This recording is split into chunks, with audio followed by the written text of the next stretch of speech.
Captaincy is about making right decision whether on the field or off the field. इसलिए मैं Country Delight पर भरोसा करता हूँ। They deliver 100% pure buffalo milk to my doorstep by 7 AM। Don't just enjoy our matches, enjoy village fresh buffalo milk too. Download the country delight app.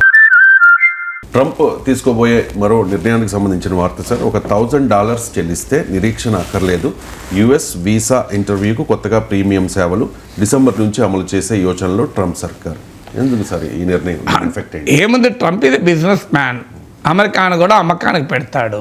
American డిప్లొమసీని అమ్మకానికి పెట్టాడు, foreign పాలసీని అమ్మకానికి పెట్టాడు. $1,000 ఇస్తే వీసా, కొన్ని $1,000 ఇస్తే సిటిజన్షిప్. తీవ్రవాదైనా మంచిదే, వాడు కనుక ఇన్వెస్ట్ చేస్తా అంటే సిటిజన్షిప్ ఇచ్చేస్తాడు. సో ట్రంప్కు ప్రతి ఒక్కటి బిజినెస్సే కదా. ఇప్పుడు రష్యా ఉక్రెయిన్ వార్లో దూరి ఏం చేశాడు? ఉక్రెయిన్తో మినరల్ డీల్ కుదుర్చుకున్నాడు. ఇప్పుడు పాకిస్తాన్ భారతదేశాన్ని రెండు ఒకేగాటి ఎందుకు కడుతున్నాడు? ఈ మధ్యనే పాకిస్తాన్ ట్రంప్ ఫ్యామిలీ 60% ఓనర్షిప్ కలిగి ఉన్న క్రిప్టో కంపెనీతో పాకిస్తాన్ ప్రభుత్వం ఒప్పందం చేసుకుంది. అందుకే కదా పాకిస్తాన్ ట్రంప్ ఇంత అనుకూలంగా ఉండటానికి కారణం.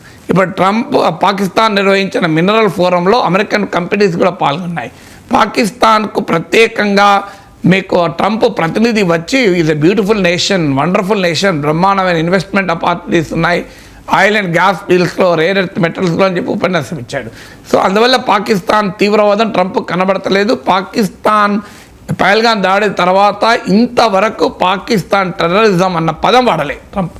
కారణం ఏంటంటే పాకిస్తాన్ ప్రభుత్వం తన కంపెనీతో సంబంధాలు పెట్టుకున్నాడు కదా. ఈ మధ్య Saudi Arabia, United Arab Emirates వెళ్ళాడు. ఎందుకు వెళ్ళాడు? మిడిల్ ఈస్ట్ ఆడ క్లియర్గా ట్రంప్ కంపెనీల రియల్ ఎస్టేట్ డీల్స్ ఉన్నాయి.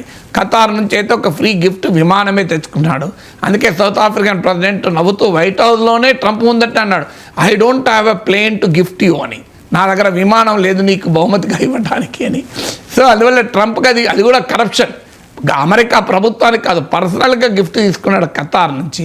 అందుకే యుఏఈ, ఖతారు, సౌదీ అరేబియా ట్రంప్కు హయ్యెస్ట్ ప్రియారిటీ. అవి పెద్ద గొప్ప డెమోక్రసీస్ కదా, అవి హ్యూమన్ రైట్స్కు, రిలీజియస్ ఫ్రీడమ్కు మారిపోయారు కదా. అందుకే వాటితో బ్రహ్మాండమైన మైత్రి. So everything is business for Trump. ఇవాళ పాకిస్తాన్కి ఎందుకు ఫ్రెండ్షిప్?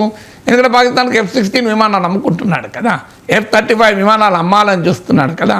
అందుకే పాకిస్తాన్ తన మిత్రదేశమైన నాటోలో సభ్యదేశమైనటువంటి మీరు డెన్మార్క్ను బెదిరిస్తున్నాడు, నీ గ్రీన్లాండ్ మాకు ఇచ్చేయండి అని. ఎందుకంటే గ్రీన్లాండ్లో ఐస్ మెల్ట్ అవుతున్న కొద్దీ ఆ మినరల్ రిసోర్సెస్ ఎక్స్ప్లాయిట్ చేయొచ్చు అని. అక్కడ గ్యాస్, ఇతర నిక్షేపాలు ఉన్నాయి. పనామా కెనాల్ నాకు కావాలి అంటున్నాడు.